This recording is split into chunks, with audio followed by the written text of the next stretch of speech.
Est-ce que la digitalisation peut être un outil qui permet d'être une réponse, je dirais, à la crise que l'on vit actuellement et peut-être aux futures crises?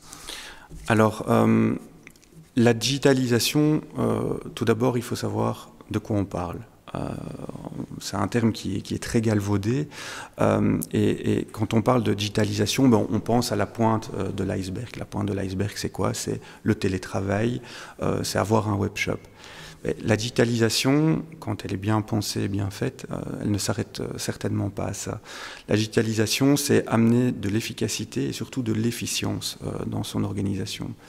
Si on prend l'exemple d'un déménagement, voilà, je suis plus heureux dans ma maison actuelle, j'ai un grand projet, je vise une nouvelle maison, il y a une localisation qui me plaît, un nombre de pièces, un grand jardin, etc. Et puis j'ai un budget en face.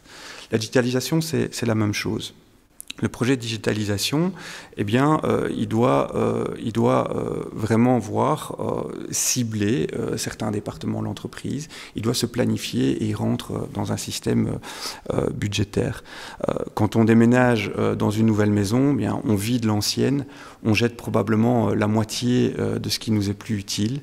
On se dit, bah, tiens, finalement, j'avais un bureau, mais je suis pensionné maintenant, j'en ai plus besoin. La digitalisation, c'est la même chose. Dans un premier temps, on analyse froidement son entreprise et on va trier vraiment ce qui doit être digitalisé, ce qui est inefficace et doit être stoppé, et comment améliorer les choses. Alors il y a un autre élément, et là c'est plutôt un clash culturel avec cette nouvelle génération qu'on appelle les digital natives. Prenez l'exemple d'une jeune commerciale de 25 ans, excessivement compétente. Il rentre dans une entreprise qui a un historique assez long, avec une personne qui n'est pas du tout digitale aux commandes.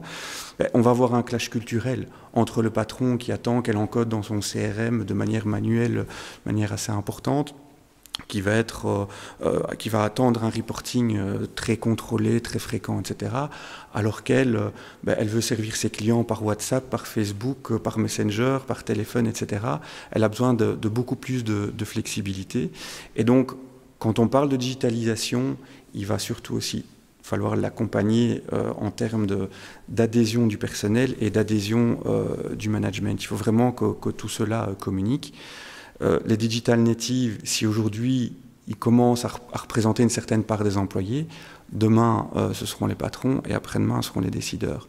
Donc c'est vraiment un flux qui est en route et qui permet en plus, et on le constate aujourd'hui, une beaucoup plus grande adaptabilité à ce type de crise comme celle que nous vivons actuellement.